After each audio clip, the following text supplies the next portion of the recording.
con ustedes algunas reflexiones en este orden de ideas.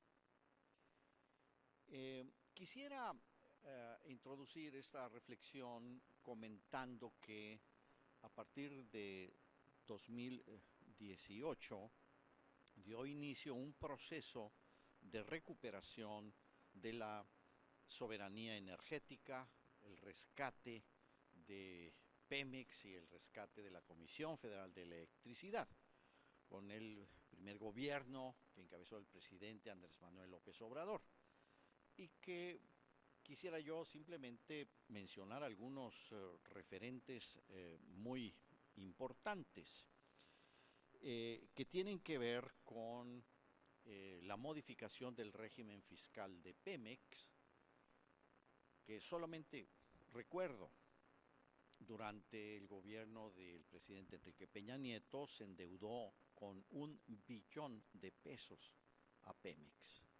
$1 billón. Pero no hubo inversión física. A 20 pesos tipo de cambio por dólar, estamos hablando de $50,000 millones, que aún hoy pues hay que ver de qué manera se resuelven. Pero entonces se detuvo ese endeudamiento. Les doy otro dato relevante. Miren, del año 95 al año 2022 importamos petrolíferos de Texas por $750,000 millones. Eso les va dando a ustedes algunas referencias importantes. En el año 2020 importamos 61% de las gasolinas, 63% del diésel, 69% del gas natural. Eso va configurando una condición. Ya con el aumento de dos plantas de refinación, y más bien una que es la construcción de la refinería Olmeca en Dos Bocas, más la adquisición del 50% de Deer Park. Bueno, con eso alcanzaremos en el corto plazo la autosuficiencia en producción de combustibles. ¿Y cuánto vamos a ahorrar con eso? Bueno, en un periodo de 15 años dejaremos de importar $300,000 millones que estábamos importando de gasolina y diésel. Solo para que tengamos una idea del orden de magnitud de lo que significa la energía.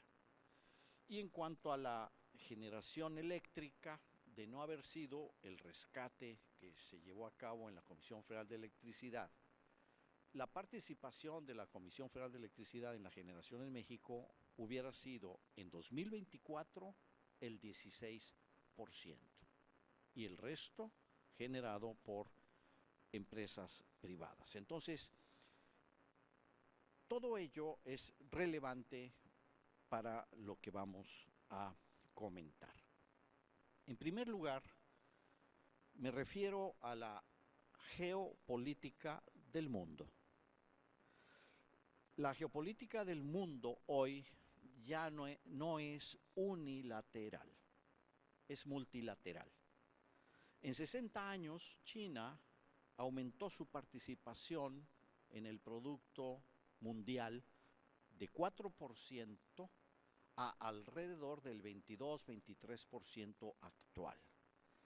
En tanto que Estados Unidos la disminuyó de 40% hace 60 años a el mismo tamaño de la economía de China. Es decir, hoy el tamaño de la economía de China, su participación en el PIB y el de Estados Unidos es el mismo. Ese cambio geoeconómico es lo que explica el cambio geopolítico que estamos observando en el mundo. La conformación de dos grandes bloques, uno en torno a Estados Unidos y el otro en torno a China y el grupo de los BRICS. Ante esa realidad, Estados Unidos pretende mantener el unilateralismo del cual disfrutó durante 70 años. Eso es imposible. ¿Por qué es imposible? Porque todo el crecimiento de China es endógeno, tiene fuerzas endógenas. China invierte el doble que Estados Unidos. China ahorra como proporción del PIB el doble que Estados Unidos. China en 40 años creció en promedio 9%, Estados Unidos 2.6%. China tiene superávit comercial, nunca ha tenido en los últimos 40 años déficit comercial. Y a partir del 2005 el superávit es exponencial del orden de 800,000 millones de dólares, en tanto que Estados Unidos desde el 78 declina. Y ese déficit comercial el año pasado es del orden de 1.200.000 millones de dólares, de los cuales, por cierto, nosotros tenemos un superávit con Estados Unidos del orden de 170,000. Comillas, decir México es decir empresas estadounidenses instaladas en México y la triangulación de la proveeduría global. Tercero, este proyecto inviable unilateral de Estados Unidos, que observamos sus manifestaciones políticas, explica la violencia para imponer en México, América Latina y el Caribe una zona colonial al servicio de ese proyecto inviable, de pretender mantener un unilateralismo frente a el crecimiento de China. Y ahí viene el tema del, digamos, concepto botarga, que es todos nosotros somos narcosociedades, narcoestados, causantes del problema de las adicciones de Estados Unidos. Esa es la concepción imperial. Solo estos datos. En Estados Unidos, solo de adictos a marihuana, heroína, cocaína, son del orden de 50 millones de estadounidenses. Es una enfermedad. Hay una condición de una enfermedad social, psicológica, porque no hay en el mundo una sociedad que tenga ese tipo de condiciones. Un estudio de la Rand Corporation, una década, promedio de gasto anual, 126,000 a 146,000 millones de dólares por año. Más o menos unos 3 billones de pesos. Solo para ponerlo en orden de magnitud, nuestro presupuesto y gasto es del orden de 10 billones de pesos. Bueno, una tercera parte es lo que compran los enfermos, porque no son criminales, son personas enfermas y deben ser tratados como enfermos, de la misma manera que un alcohólico. Pero ¿por qué mantiene Estados Unidos este paradigma prohibicionista? Bueno, porque le permite utilizar esto como un gran garrote en contra nuestra, en contra de América Latina y el Caribe. Solo para ponerlo en perspectiva. ¿Y por qué Venezuela? Bueno, pues Venezuela tiene las mayores reservas de petróleo del mundo. Tiene oro y tiene cobre. No son mis palabras, son las palabras de la entonces señora comandante del Comando Sur, la generala Laura Richardson. Y eso lo dijo en 2023. De manera que lo que hoy opera Estados Unidos en el Atlántico y el Caribe estaba ya diseñado como una estrategia militar, en donde además en esa estrategia militar, y lo dijo la propia señora generala, están participando junto con Canadá, Francia, Reino Unido y Holanda.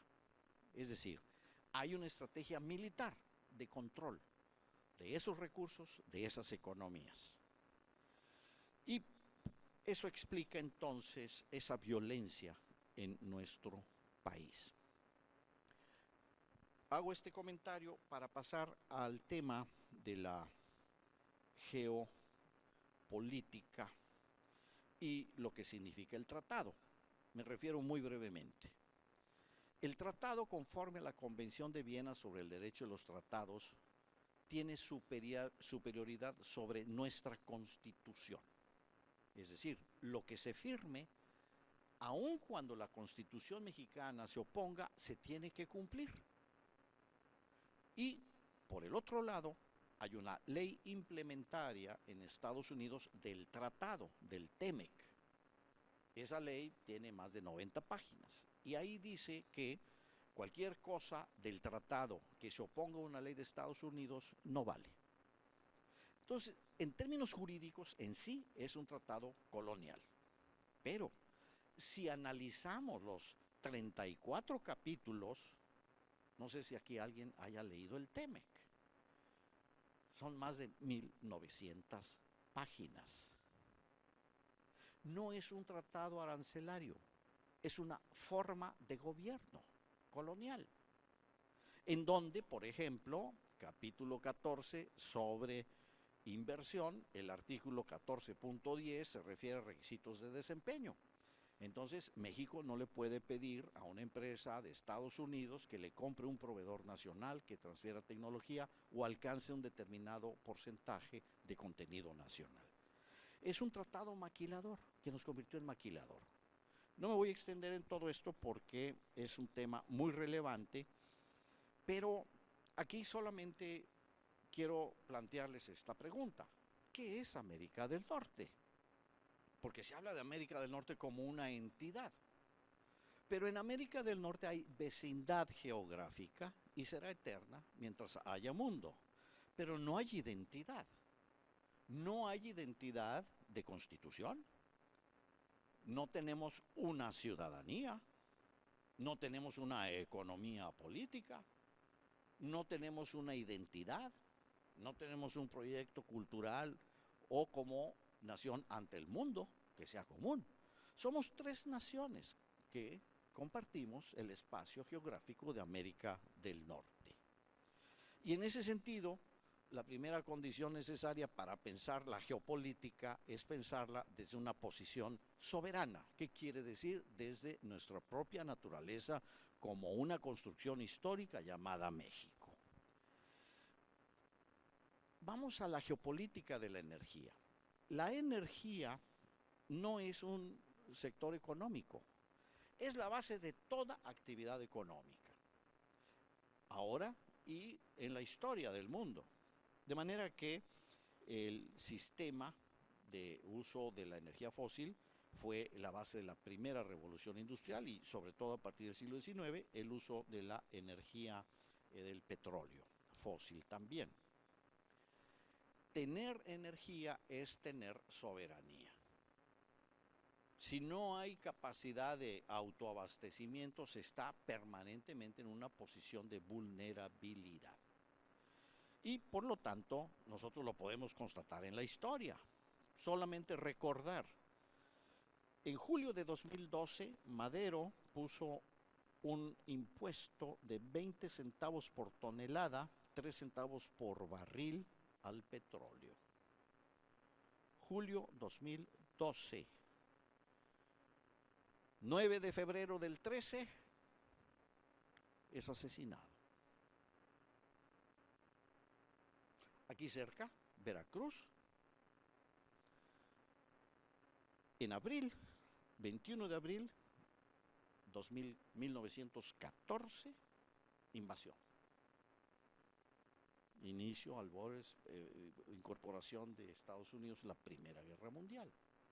Hay un incidente, mandan, no uno, vinieron como 300 buques, ¿no? Y ocuparon Veracruz y se fueron hasta el mes de noviembre de ese 1914. Y desde luego, 1920, Carranza es asesinado en Tlaxcala-Tongo por un general vinculado a todo el equipo de seguridad de las petroleras instaladas en la Huasteca. Solo entendamos lo que significa la energía, lo que significa en términos de poder, en términos geopolíticos. Entonces, aquí hay que pasar a un siguiente concepto, que es el concepto de sistema energético. De manera que cuando hablamos del sistema fósil estamos hablando del sistema financiero, la energía primaria, que es el petróleo, el gas, las energías secundarias que, bueno, generan todos los combustibles, la petroquímica, todas estas infraestructuras de almacenamiento, transporte, infraestructura comercial, pero cuando pensamos el sistema fósil acabamos en la gasolinera y no contemplamos todo el equipo para usos finales que quema esa energía y son parte de ese sistema. Y en el caso del sistema eléctrico, estamos hablando de nuevo de energías primarias. La electricidad en sí es energía secundaria, no está en la naturaleza, la generamos nosotros como seres humanos, y es la generación, transmisión, distribución, comercialización y usos finales de la electricidad. ¿Qué es la transición? Pasar de un sistema de energías primarias de origen fósil a un sistema de energías primarias no fósiles. Ahorita todavía usamos las fósiles, pero la idea es irlo desplazando hacia renovables y nuclear, que generen electricidad como energía secundaria. Ese es un proceso de largo plazo y que no es producto de las fuerzas del mercado. Son decisiones de Estado, son decisiones políticas y son decisiones geopolíticas. ¿Por qué la transición soberana? Bueno, pues porque ya estamos muy claros de que el planeta se está calentando. Aquí escuchamos algunas expresiones muy elocuentes de nuestros estados en el norte del país. Y desde luego, Estados Unidos y China pues, son los grandes responsables de esto, que cuando quieren están y cuando quieren no están en el Acuerdo de París, y simplemente se pretende volcar a otras naciones la responsabilidad de ellos. 20% de todas las emisiones históricas del mundo que están en la atmósfera, porque no se han ido todas, 20% desde 1850, el responsable es Estados Unidos. De manera que nosotros pues hay que hacernos cargo de nuestras emisiones, del orden del 1.2% de esas emisiones del mundo. Pero aquí es en donde está el planteamiento que quisiera poner a la consideración de todas y todos ustedes. Tenemos que crear un nuevo sistema energético en donde cambia esa proporción del sistema fósil hacia el sistema renovable, pero crear al mismo tiempo un sistema económico. Esa es la más importante amenaza que tenemos como país si no lo hacemos de manera soberana, y es la gigantesca y más importante oportunidad para nuestro desarrollo científico, tecnológico, industrial y crecimiento de México, de toda la economía. Entonces no es un tema menor.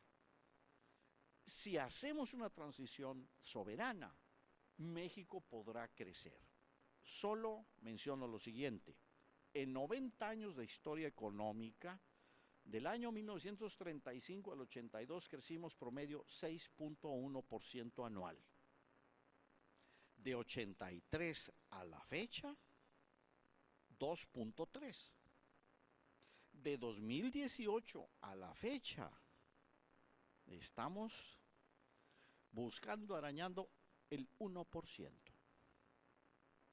Eso, además, con déficit comercial, eso, además, a otras condiciones que tienen que ver con el tratado del TLC-TEMEC. Miren, el día 1 de enero del 94 inició también un convenio que impide la doble tributación. ¿Y en qué consiste ese convenio? Si una empresa estadounidense en México gana $1 en México, conforme la ley del impuesto sobre la renta, tendría que pagar 30 centavos de impuesto a las personas morales sobre un peso de utilidad. Ese convenio dice que esos 30 centavos se le pagan al Tesoro estadounidense, al IRS, que emite un certificado que se pagaron esos 30 centavos y entonces llegan y lo acreditan en México. Eso explica por qué, entre otras cuestiones, México tiene un ingreso y un gasto público extraordinariamente, patológicamente reducido en comparación con Estados Unidos, con Brasil, con los países europeos. Nuestro gasto público es del orden del 26% del PIB, pero ese 26% solamente se cubre con ingresos como 23%, lo otro es deuda. Eso comparado, por ejemplo, con Francia, con Alemania, con Italia, con Reino Unido. Estamos hablando que el gasto y sus ingresos públicos en estos países son superiores al 50% del PIB. De manera que esto nos da una idea adicional de la naturaleza de un capitalismo tributario dependiente que no crece, no va a crecer, porque es un maquilador de los flujos de inversión extranjera, principalmente el 80% Estados Unidos.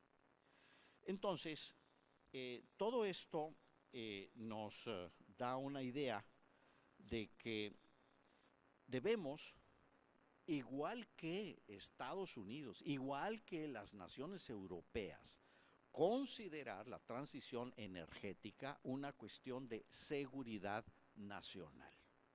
Es determinante de todo, la economía, las condiciones de vulnerabilidad ante el sistema internacional. Entonces, aquí tenemos, solo para poner algunos órdenes de magnitud, nuestra matriz de energías primarias nos dice que tenemos energía de origen fósil del orden del 85-86% del total. Entonces, eso es lo que tenemos que sustituir en las próximas décadas, 3 décadas, 4 décadas. ¿Y con qué las tenemos que sustituir? Bueno, pues con energías renovables.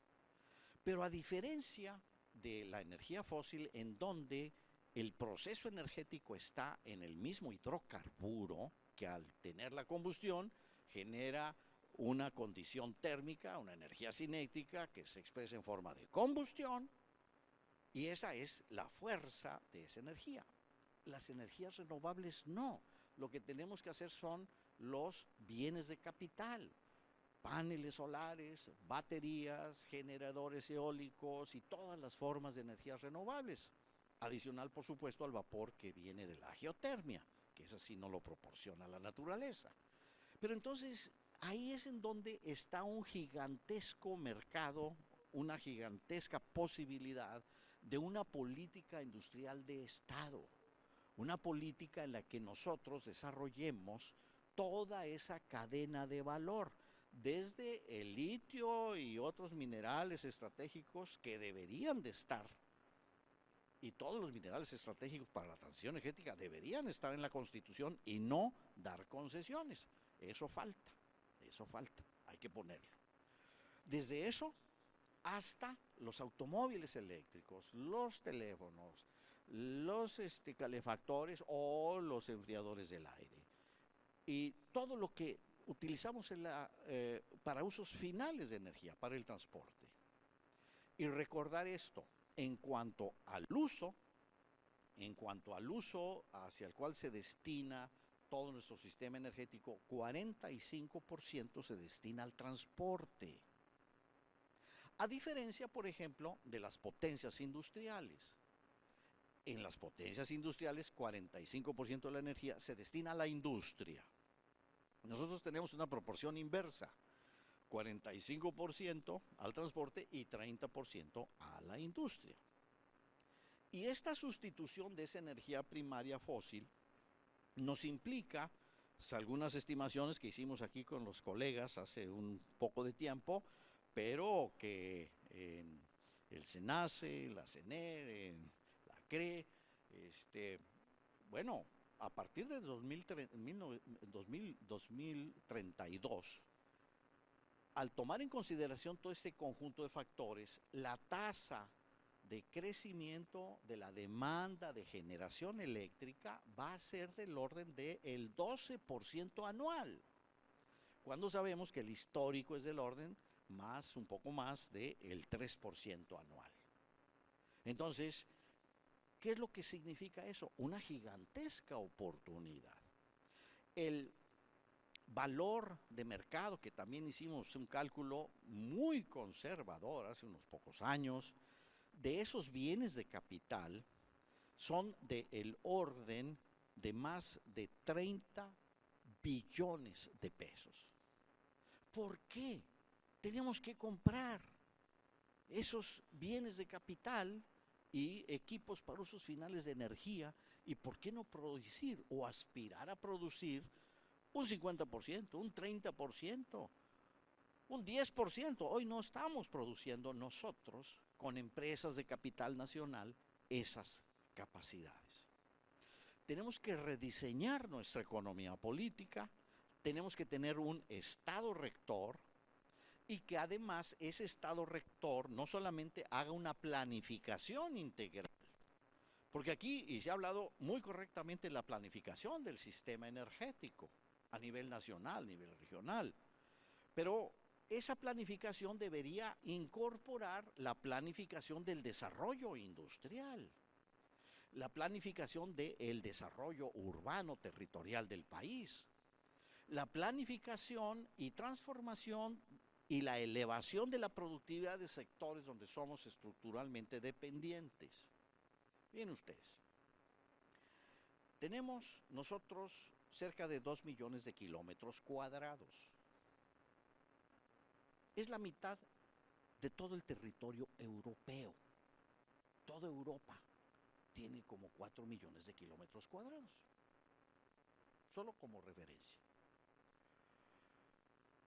En esos 2 millones de kilómetros cuadrados hay 5 millones y medio de sujetos de derecho sobre tierras de ejidos, comunidades agrarias y pueblos indígenas. 5 millones y medio de familias que tienen derechos de propiedad sobre ese dominio, sobre ese territorio.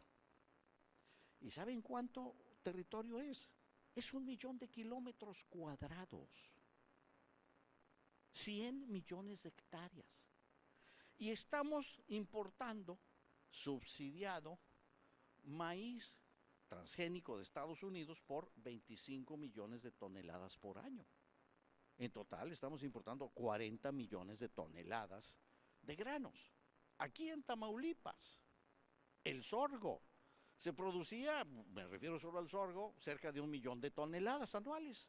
Bueno, eso ahora estamos en el orden de 200,000 toneladas o 300,000.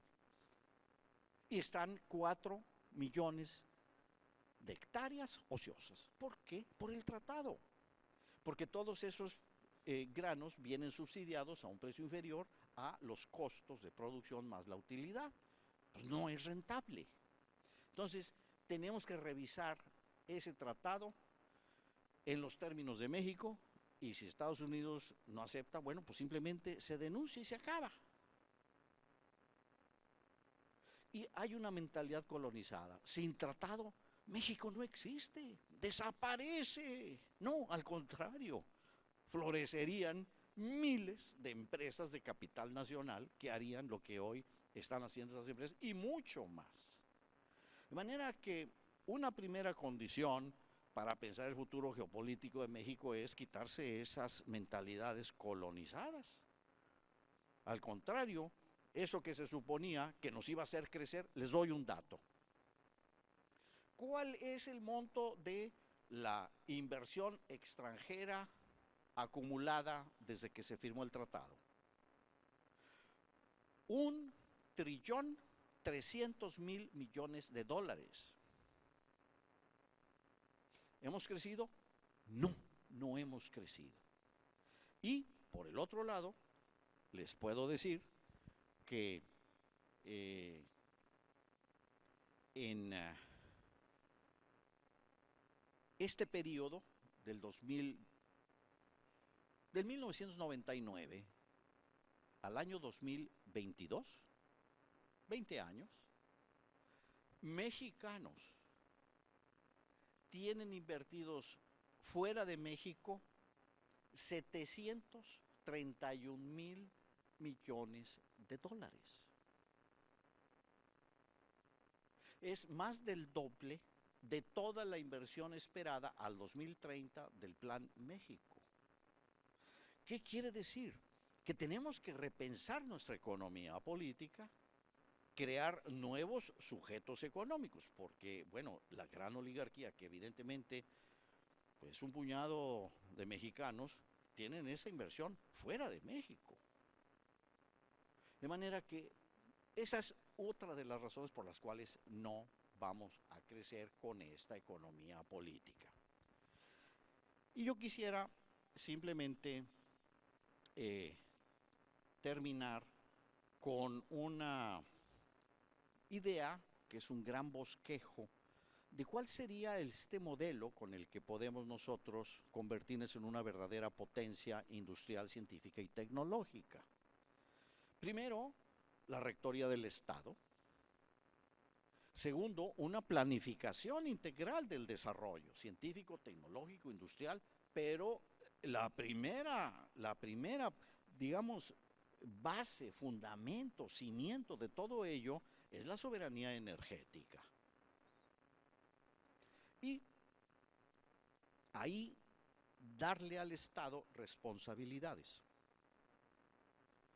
Producir y manufacturar la propiedad intelectual de aquellos equipos críticos. Al hablar de la electromovilidad, solamente para algunos órdenes de magnitud.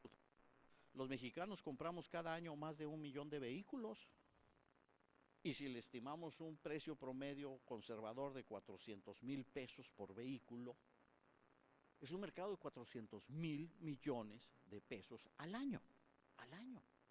¿Y cuánto de ese mercado lo producimos nosotros? Empresas de capital nacional me refiero, cero. Y vamos a tener que en los próximos 30 años comprar y sustituir gradualmente vehículos de combustión por vehículos eléctricos. Pues nada más calculen lo que vale ese mercado. Ese mercado tiene que ser utilizado y tiene que ser, por eso no puede existir un nearshoring soberano. Ese es un oxímoron, es una contradicción en sus términos. Nearshoring significa colonia económica maquiladora de Estados Unidos. Solo les dejo estas ideas para que pensemos y consideremos la gigantesca oportunidad histórica que no se va a repetir. A nosotros como generación nos corresponde entender y actuar ante esta realidad, porque cada año tenemos 1 millón de jóvenes que llegan a la edad de querer tener un proyecto de vida, una familia, un patrimonio, una casa, ¿no? Y no lo pueden tener. No hay condiciones. Nuestras condiciones de empleo se sintetizan en esto. Conforme a la OCDE, México, el país en donde se trabaja el mayor número de horas por semana, que supera 42. Vean todo el debate sobre las 40 horas. Bueno, en la OCDE, México, el mayor número de horas trabajadas por semana de los 34 de la OCDE. Y los salarios, los menores de los 34 países de la OCDE. Eso explica el apetito, el nearshoring. Pero además, no nos pagan impuestos. Ese es el escenario en donde estamos colocados. Y donde podemos remontar esta condición histórica es con una política energética soberana que profundice lo que ya inició el señor presidente Andrés Manuel López Obrador, que ha continuado la señora presidenta Claudia Sheinbaum Pardo, pero tenemos que ir más allá y profundizarla. y ampliar eso a una perspectiva integral en donde el Estado realmente imponga el interés del pueblo de México sobre el interés de empresas y gobiernos extranjeros. Son los temas de la geopolítica para su muy importante y definitiva opinión y acción. Les agradezco muchísimo la invitación, Gobierno del Estado, señor amigo doctor Américo Villarreal y amigo secretario de Desarrollo Energético, Ángel Julián Walter. Muchísimas gracias a todas y a todos ustedes.